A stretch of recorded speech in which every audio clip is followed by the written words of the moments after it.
কি অদ্ভুত না মেয়েদের জীবন। বিয়ের পরে মা বাবাকে ছেড়ে থাকতে হয়। আমার মনে হয় এর থেকে বেশি কষ্টের আর কিছুই নাই।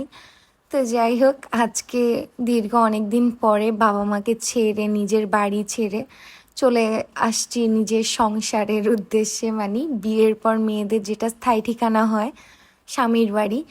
তো আসলে অনেক বেশি মন খারাপ ছিল, আসার সময় মা প্রচুর কান্নাকাটি করতেছিল। আর এই যে দেখো, মানে বাবার বাড়িতে মানুষ যায় একটা নিয়ে, আসে 10টা নিয়ে।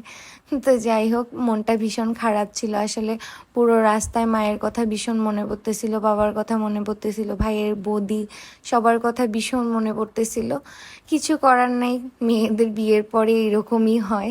তো যাই হোক, আমরা আজকে খুব তাড়াতাড়ি চলে আসছি, ভোর ভোর রওনা দিছি বাসা থেকে, কারণ তোমাদের দাদা এসে আবার অফিস ধরবে। তো বাস থেকে নেমে আমরা সিএনজিতে করে এই যে তোমাদের জাস্ট রোডগুলা দেখায়, এত সুন্দর।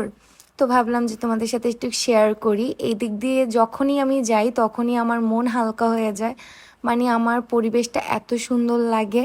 তো চট্টগ্রামে যারা থাকো তারা অবশ্যই কমেন্ট করবা এই জায়গাটার নাম কি। তো মাকে ছেড়ে আসার পর আসলে মন ভীষণ খারাপ ছিল। খারাপ হলেও কিছু করার নাই, এটাই জীবন আসলে। তো এই যে আমরা বাসার ভিতরে ঢুকে গেছি, বাসার ভিতরে ঢুকে ভাই দেখো, আমার জন্য সারপ্রাইজ গিফট ওয়েট করতেছে। তো তোমাদের দাদা গাড়ি থেকে সব কিছু নামাচ্ছে, আর আমরা এখানে এই যে খেতে বসে গেছি। তোমাদের দাদা অফিসে চলে যাবে, আসার সময় তেমন কিছু খেয়ে আসে নাই। তো আমরা এখানে কথা বলতেছিলাম আর বলতেছিলাম মা ভাত পাঠানোতে ভালোই হয়েছে, এসে না হলে রান্না করতে হতো। আমারও এসে ভীষণ খিদে পেয়ে গেছে। তো আমরা দুজন, ও চলে গেলে আমি একা একা খেতে আমার ইচ্ছেও করবে না, তো ওকে অল্প কিছু দিলাম, আমিও নিলাম।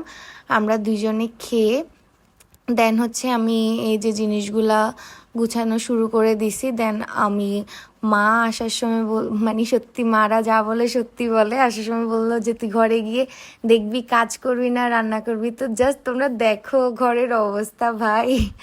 তো রাগ করেও কোনো লাভ নাই, ছেলে মানুষ ভাই, এগুলো একটু হবেই।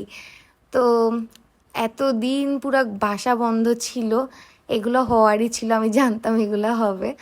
তো আর কি, খাওয়া দাওয়া শেষ করে একটু রেস্ট করে দেন রুমের মধ্যে, রুমের অবস্থাও খুবই খারাপ। তো যাই হোক, এই যে আমার রুমের অবস্থা এরকম। তোমাদের সাথে জিনিসগুলো যে দেখো, যে একটা মেয়ে যখন বাসায় থাকে না তখন বাসার অবস্থাটা কি হয়। তো এই যে আমি এসে এগুলা দেখে হাসতেছিলাম যে এতদিন আমি ছিলাম না, আর বাসার অবস্থা কি, এখন বাসাটা মানুষ করতে হবে। তো আমি খেয়ে দিয়ে দেন হচ্ছে তোমাদের দাদা অফিসে চলে গেছে, আমি খাওয়া দাওয়া করার পরে একটু রেস্ট করছি, রেস্ট করে উঠে দুপুরে খেয়ে তারপর কাজ শুরু করে দিছি। কারণ রেস্ট না করলে ভাই কোনো কিছুই ঠিক করে কাজ করতে পারবো না। তো উঠে প্রথমে নিজের রুমটা দিয়ে শুরু করলাম, কারণ আমি বুঝতেছিলাম না যে কোন দিক থেকে শুরু করব আমি। তো ভাবলাম তোমাদের সাথেও কাজের ফাঁকে একটু শেয়ার করি, যেহেতু একা বাসায় আছি। তো এই যে প্রথমেই নিজের রুমের ড্রেসিং টেবিলটার অবস্থা খুবই খারাপ ছিল, অনেকদিন ইউজ করা হয় নাই, যার কারণে এই হাল হয়েছে। তো এতদিন বাবার বাড়িতে ব্লগ দিছি, এখন নিজের সংসারে ঢুকে গেছি, সংসারিক হয়ে যাব আমি এখন। তো রুম গোছানো শেষ হয়ে গেছিলো, আর আমার মোবাইলে কি প্রবলেম হয়েছে জানি না, তখন আসলে ভিডিওগুলো আমি নিতে পারি না সবগুলা। তো যতটুকু পারছি তোমাদের সাথে শেয়ার করছি, জাস্ট তোমাদের দেখাচ্ছি যে একটা মেয়ে যখন বাসায় না থাকে কি অবস্থা হয় বাসার। তো সব কিছু আস্তে আস্তে আমি পরিষ্কার করার পরে এই যে ঝাড় দিয়ে দিচ্ছি, সব কিছু সব কিছু আস্তে আস্তে পরিষ্কার করে দিচ্ছি। তো কার কার সাথে এরকম হয় অবশ্যই আমাকে কমেন্ট করবা, অ্যান্ড এরকম ভিডিও চাইলে অবশ্যই লাইক কমেন্ট শেয়ার করবা। টাটা।